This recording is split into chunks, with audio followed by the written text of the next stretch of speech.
Turn your living room into a joyful, hands-free playroom with CoComelon Sing and Play with JJ.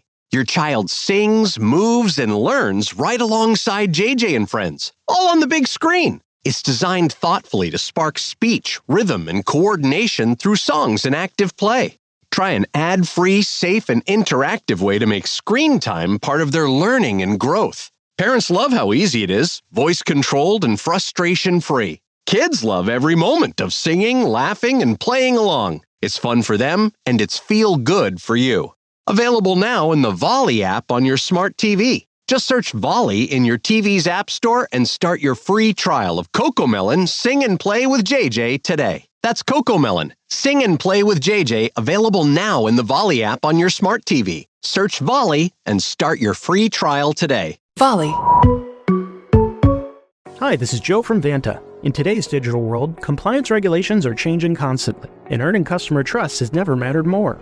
Vanta helps companies get compliant fast and stay secure with the most advanced AI, automation, and continuous monitoring out there.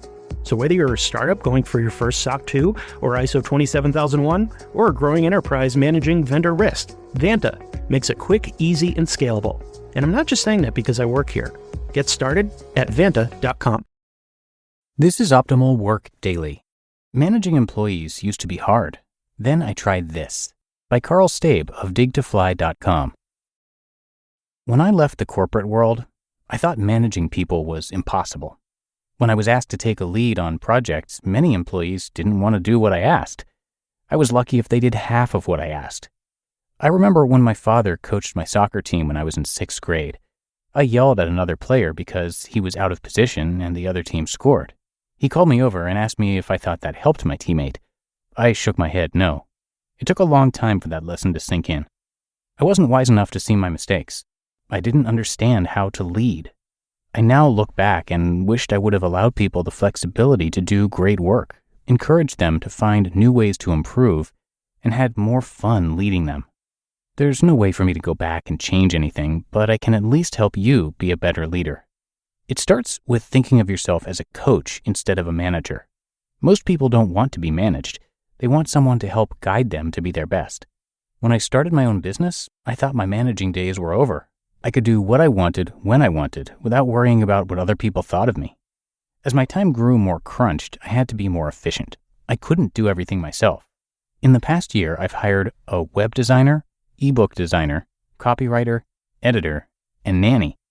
I hired these people to take work off my plate. I did my due diligence before I hired someone, but I made a huge mistake. The people I hired were smart, talented, and passionate, all the right ingredients, but my first hire failed. Now, instead of blaming them and just hiring someone else right away, I took a step back and took a hard look at my hiring process. I looked back through my emails, notes, and thought about our conversations, and I realized my mistake. I wasn't giving them any guidance. People don't want to be managed, they want to be coached to be their best self. People want the freedom to do great work. Quote, accountability increases the positive impact of coaching conversations and solidifies their rightful place as keys to organizational effectiveness. End quote. Monique Valcourt of the Harvard Business Review. Employees want to understand and appreciate the vision and help build upon it, not be micromanaged or feel confused by their choices. They want to create something and see progress toward it every single day. So if you are a manager who wants more productivity out of your employees, I suggest focusing on these questions. Ask your employees, what can I do to make you happier? Wouldn't you have loved to hear this question from your boss? I know I would have. The more barriers you remove from people's workday, the less stress they have. For example, if you have a meeting every Thursday at 10 a.m., right when everyone starts to get in the zone, and you ask them to stop what they're doing to attend, then you're making it difficult for them to do great work. Then ask yourself, 1. How can I help them see their progress? Career progress is maybe the most important aspect of happiness at work. Employees want to understand that their hard work is making a positive impact. 2. How can I create positive experiences? Young people don't want new cars. They want experiences that help them feel connected to the people they work with. People stay at a job when they have a deeper connection with one person. How can you build upon these connections? 3. Does my team have core values in place? core values are vital to growing together as a team. If people don't have similar values, then it's harder to get along. By writing down core values with your team, they will use these core values to make smarter decisions. And 4, do I have a feedback loop in place? It's great that you ask them how you can make them happier. I bet they love hearing that question. If you only do this every 12 months, then you're missing out on a lot of coaching opportunities and chances to learn from your employees. The best managers allow everyone to have input and allow the best ideas to rise to the top. Being a better coach isn't easy. There will be times you won't listen as well as you should.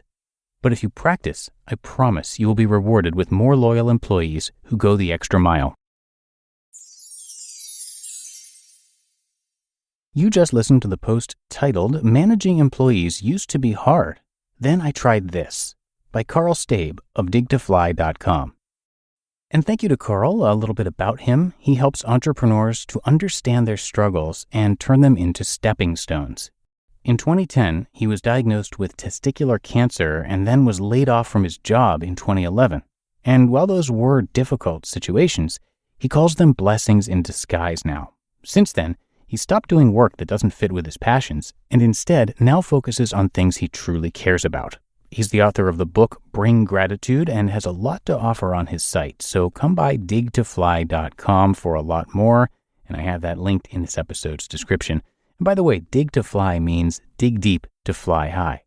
And that does it for today's show. Hope you enjoyed it and that you're having a great day. And I'll be back here with you tomorrow where your optimal life awaits.